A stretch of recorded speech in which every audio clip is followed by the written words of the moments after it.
Alright, man, welcome back to another Her Nature Reaction. Today we got Why You Wish You Could Sleep Like a Platypus and Not an Elephant. Like always, we're not gonna waste any time, we're just gonna get right into this one, man. Bro, he's just chilling underwater, there's no shot. Wait, what? Go back. Dude, what? All hands hoist the colors. That's cursed as fuck. If you made it this far, you're cursed now, I'm sorry. So I was thinking about it, right? And if you live in the United States, you have an estimated 77.3 years before you're expected to lease a casket, and we spend a third of that sleeping. Or at least we're supposed to. Probably more than a third, right?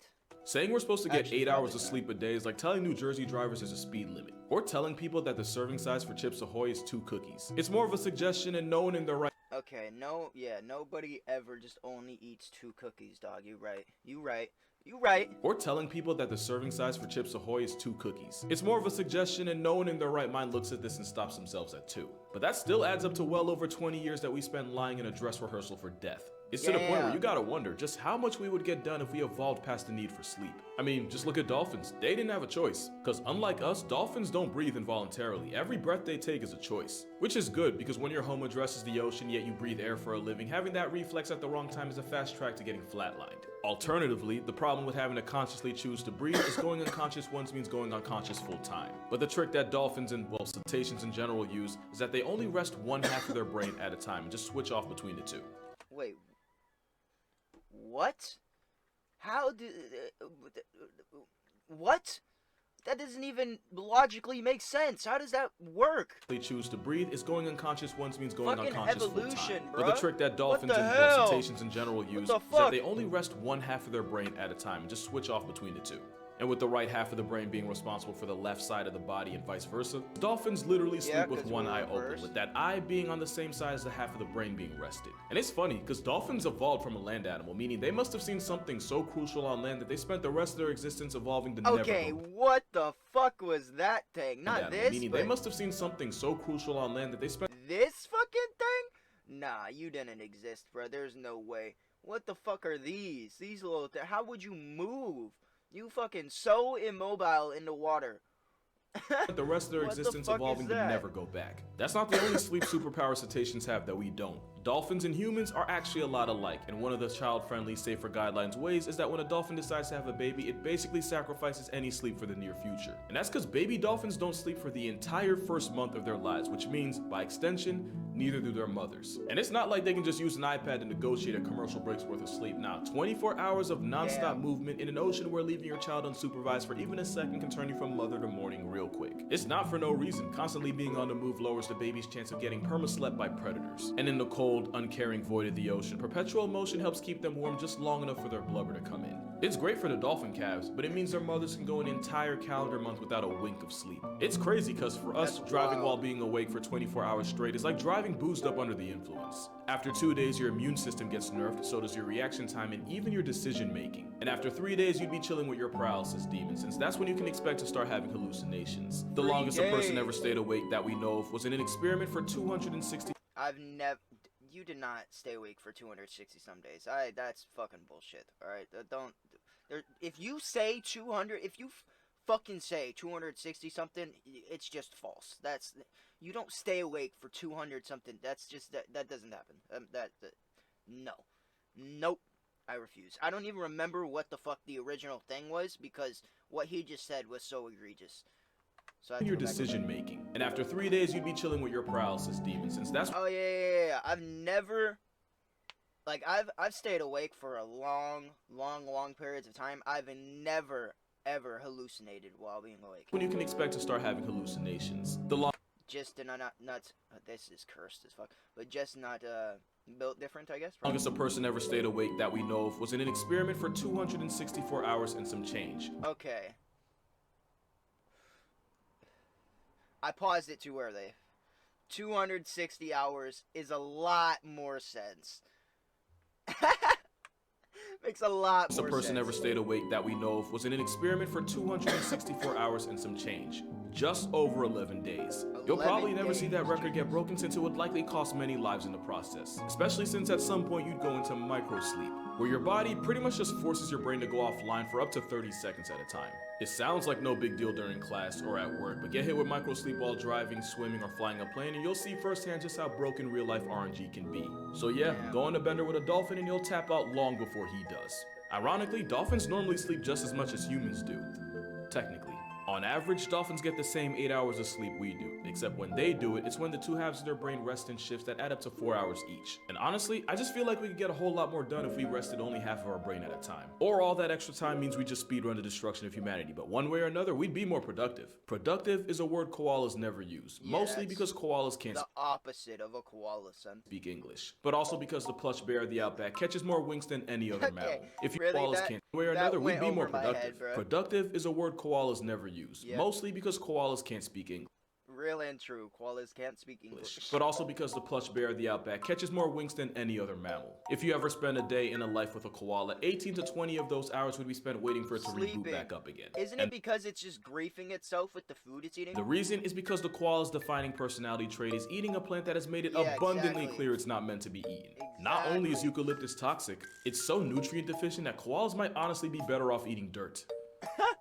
Koalas eat dirt. That choice in diet is why koalas often cosplay as a corpse for over 3/4 of its life. The eucalyptus leaves offer so little and take so much energy to digest that most of a koala's life happens when it's not even conscious for it. And the time they don't spend in a food coma is spent eating, screaming, and spreading chlamydia. Or eating their mother's green fecal pap paste, so they can get the bacteria needed to digest eucalyptus in the first place. Because if there isn't a hell, there's definitely koala reincarnation. It's pretty much the same situation with sloths, eating nothing but leaves and getting almost the same nothing back. Which is why the sloth can knock out for a healthy 16 hours a day. Or at least that's what we thought. You see, the thing is, most of what we thought we knew about sloths came from the ones in captivity. As in the ones who live life on recruit difficulty and can afford to sleep like it. Sloths in the wild though, they get about a good 8 to 9 hours of shut-eye max. Because in the wild, you have to get your own food while also avoiding becoming food. The reason we thought they were lazier than fucking eagle is huge. Okay, really? This motherfucker just crossing the road? Because in the wild, you have to get your own food while also avoiding becoming food. The reason we thought they were lazier than they actually are is because even when they're awake, they actively try to move as little as possible. Because sloths have the slowest metabolism of any mammal while also only eating lettuce for a Look at living, that they're really motherfucker stingy on what going they so choose to waste slow. calories on. How stingy, you ask? If a baby sloth loses his grip and falls to the forest floor, you can pretty much flip a the coin on mom's whether the dying. mother spends the energy getting her only child back or just decides she'd rather start over. But yeah, despite its name, sloths don't sleep nearly as much as we thought. In fact, you might not even know, but their cousins sleep almost twice as much as they do. The sloth's close relative, the armadillo, can doze off for an average of 16 hours a day. How sloths ended up being son. the ones that got named after a whole sin is because when armadillos go to sleep, it's usually underground where we can't see them. It's also because most dillos are crepuscular, meaning they only come out early in the morning or right at dusk. And you Crepuscular? I've never heard that fucking word before. got named after a whole sin is because when armadillos go to sleep, it's usually underground where we can't see them. So it comes It's also out because most dawn dillos or are dusk. crepuscular, meaning they only come out early in the morning or right at dusk. And you know Yeah, what? They're not the dawn only or members of the dusk, family wow. that can outsloth a sloth. Giant anteaters are also close cousins of armadillos and sloths, and they can turn in for a good 15 to 16 hours a day. Damn, and just like the son. sloth, giant anteaters also have molasses for metabolism, and they go into pretty much the animal version of power save mode called torpor. Don't worry, we're gonna come back to that, but you peep how the sloth's name got it beef with the Bible when two Dude, I just don't like how they look. Like, it just looks save mode called torpor. so Don't worry, cursed. we're gonna come back to that, but you peep how the sloth's name Like, look how he's turning his head so slow. got it beef with the Bible when two of its cousins are literally more of a sloth than it is. So we talked about some of the animals that sleep the longest, but what about the one that sleeps the deepest? You've probably The been taught that the deepest? deepest stage of sleep is Okay. REM sleep, short for rapid eye movement. Named after the fact that along with muscle twitching and irregular brain activity, the hallmark of REM sleep is the fluttering of the eyes with the eyelids still closed. Pretty much every land animal gets hit with the REM at some point, but there's one mammal that spends more time in this stage than any The other doggo? animal. And I'm willing to bet nobody watching this will guess what it is. Oh, it's not the dog. Seriously, I'll put money on it. Or maybe you will if you watch this show. Because when the talking Dorito says, The he's a platypus, platypus? they don't do much. He wasn't that far off base. The duck-billed No flex of nature goes shot. out like a light for an estimated 14 hours a day. Which makes it just another animal that's closer to being a sin than the animal that actually got verbally tattooed as one. Honestly, the deeper I go into this, the more I'm realizing we owe sloths an apology. and a name change. But not only do platypus spend more time offline than on, in experiments, the REM stage of sleep for them lasted anywhere from 5.5 to 8 hours, more than we've seen in any animal. Just for your reference, if you slept 8 hours last night, probably about 90 minutes of that was REM, maybe 2 hours if you were overachieving. And platypus Isn't REM like the part of sleep when your brain's actually like recharging, when like the plug actually gets plugged in, it's like recharging, you know what I mean? I'm pretty sure, right? last night, probably about 90 minutes of that was REM, maybe 2 hours if you were overachieving. And platypus and REM have the same symptoms we do, the random twitching, the brain activity despite their body pretty much having a parking brake on it, and of course, the eyes moving. The only difference is, for us, not all, but most dreams happen during the REM stage. But since studies show that platypus don't get the same activity in their forebrain while sleeping that we do, it's likely that this goose rabbit didn't evolve enough to have dreams. But you want to know who did? Well, you remember how I said virtually every land animal eventually falls into REM? There's a reason I didn't say only land. Not only does the octopus enter deep sleep, but we've seen them change color and skin texture almost as if they're trying to match the environment of whatever world they created in their head. Dude, so that's there's a good amount of evidence. Mind you, scientific... I mean, they're kind of griefing themselves, because imagine they're just under there, and then boom, now they're just like a completely different color as the thing they're by, and now they're just standing out, you know what I'm saying? Peer-reviewed evidence that octopi can dream. Or at least That's they try sick to. as fuck. But they're also the polar opposite of the platypus. Because where God's Science Fair project can REM for an entire work shift, the 8 foots of the ocean spend less than a minute in that stage. Out of the 2 hours total an octopus might go AFK for in a day, less than 1% of that is in the REM stage they go viral for. Which actually makes a lot of sense since a sleeping color switching octopus might be fun for us, but in an ocean where everyone's looking for a calorie come up, flashing your neighbors in your sleep is a good way to ensure you never wake up. You never know when a shark might pull up and promote you to a full-time napper. That logic is why you'll often see prey animals sleep less than the ones that murk them for a living. That and the fact that if I wonder, like, dude, it's always kind of cool. Like, this may be just me being like a bozo or like too interested in certain things, but like seeing these, like the little marks on the back of his fins and like the scratches right here, I just, oh, and look, he's got a little hook in his mouth too, bruh. He got a hook in his mouth and he survived that shit. That's crazy. But like, I always want to know more about like how they sustain the fucking wounds. You know what I'm saying? Because that's just interesting to me. That logic is why you'll often see prey animals sleep less than the ones that murk them. This shark's a fucking survivor, bruh. Oh, he's got scars all up on him. He got a hook. Crazy. For a living. That and the fact that if you're something like a zebra, you often don't have to go very far for food. Now compare that to a lion who can often go days and sometimes even a week. Bro, look at that. Why the zebra? You think if you're a zebra, you don't like the best strat to not get eaten wouldn't be to just stand there and watch them like, oh, when they gonna come eat us? You think like you'd want to go like hide some. I mean, to be fair, where the fuck are they gonna hide? There is open field everywhere, man. But like, this just doesn't really seem like the strat, in my opinion. Like, what are they? Are they just waiting until the lion? Oh, they might be waiting until the lions get up, right? And then when the lions are ready to go attack them, then they sacrifice one of them. They just boom, fuck up one of them and leave them right there, and then they run off. So the lions just only go there. You know what I'm saying? Oh, there you go, kitty.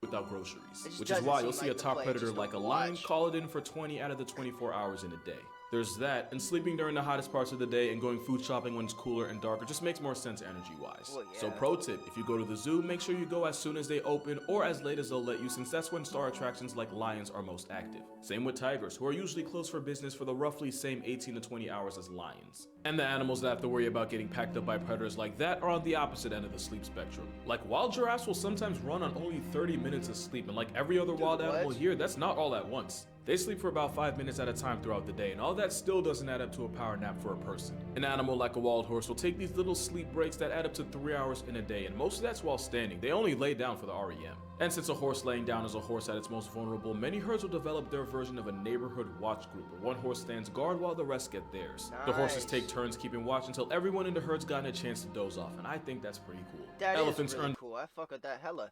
That's hella badass. Take turns keeping watch until everyone in the herd's gotten a chance to doze off, and I think that's pretty cool. Elephants earned the gold medal of sleep deprivation since those in the wild are often able to function off only an average of 2 hours of sleep a night. The rest of their time is spent either eating or looking for something to eat.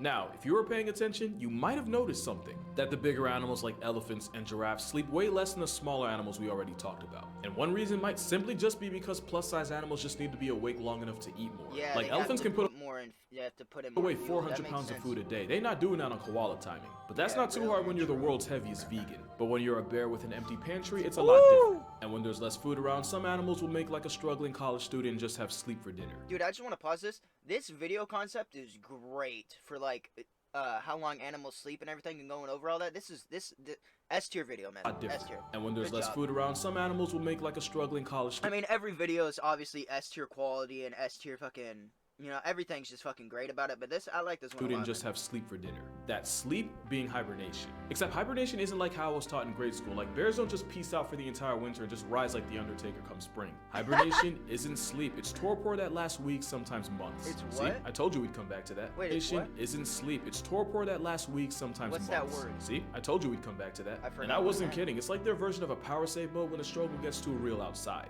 Their metabolism, heart rate, and even breathing all slow down as they live off whatever energy they were able to store up. And when I say they go on cruise control, I mean some bears can slow their heart rate down to less than 10 beats per minute. But once again, it's not sleep. A hibernating bear is still very much awake. Matter of fact, here's a plot twist. Bears aren't even true hibernators. Because the legit hibernators, you know, the woodchucks, the bats, the squirrels, they pretty much just go a step above death, and coming out of that Yeah, don't their brains like completely shut off? takes a lot of energy and effort. some shit. Bears, on the other hand, they might as well just be the insomniacs of hibernators. What that means is if you mess around and manage to find a bear in its version of power save, to be the insomniacs of hibernators. What that means is if you mess around and manage to find a bear in its version of power save mode, it can still react fast enough to make sure you don't live long enough to find out twice. As you can see here, this man crossed the border of F around and now finds himself smack in the middle of Find Out City. So even though this built-in low battery mode technically isn't sleep, one animal managed to buff this to the point where they can sleep for years. And it's a very different type of bear. The tardigrade, or as streets know it, the water bear. You probably already heard how weirdly stacked nature made them. Their personality trait is being able to survive anything except the things in life that actively try to kill. Personality trait, or as streets to the point where they can We're not. This doesn't exist. All right. It exists, but like we're not gonna acknowledge its existence. Okay. Like, what is this thing? sleep Really? for years. Not And it's the a bear, very different obviously. type of bear. The tardigrade, or as streets know it, the fucking water bear. You probably already heard how weirdly stacked nature made them. Their personality trait is being able to survive anything except the things in life that actively try to kill them. And you know, now that we're talking about it, that's actually always been my gripe with them. I'm supposed to just accept the fact that there's a moss pit that can survive frigid cold, boiling pools, enough radiation to retire Superman's family jewels, Wait, and what? the literal vacuum of space. Yet the same nematodes that nearly put SpongeBob in a shelter can pack them up like a blunt. But water bears do have one superpower. When life starts lifing a little too hard, water bears just slip into suspended animation. Basically, it's power save mode on steroids, and they can tank whatever the world throws at them without food or water for not years, but decades. What is this thing though? Like, what am I? It's. Steroids, and they can tank whatever the world throws at them without food or water for not I mean, years, obviously, we're looking at a microscopic level. I can tell that much. Okay, but like, it's just like a fucking little bug. decades. They pretty much just shut down everything about them and just stay that way indefinitely. There was actually a time where a scientist found a water bear that got trapped in a sample of dried moss in a museum. All it took was a little water and the swamp hog came back to life after being stuck there for 120 years. So yeah, technically it's not sleep, I am kind of cheating here, but when you can force quit out of life and not even die, you deserve to at least get mentioned. Even if the word swamp hog sounds like one of those things you should never Google. But that's gonna do it for this video. For more consistent content, be sure to check out my TikTok and Instagram as you wait for the next video. And if you'd like to support my channel beyond just subbing, my Patreon's also going to be in the description. Also, a friendly reminder that I do have a book out, and that's also going to be down there. But other than that, drink water, hug your mother, make sure you get some sleep. You kind of need that stuff, and you've This thing is the worst thing I've ever seen in my life. This is just so cursed. definitely earned it. And I'm going to see y'all in the next one. Oh, look at the doggo! It's a healer, right? At least it looks like a healer. Oh.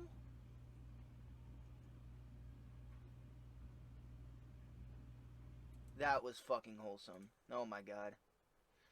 Well, like always, an absolute amazing motherfucking video. Make sure to go subscribe to Casual Geographic, yeah? Goddamn, man. Goddamn.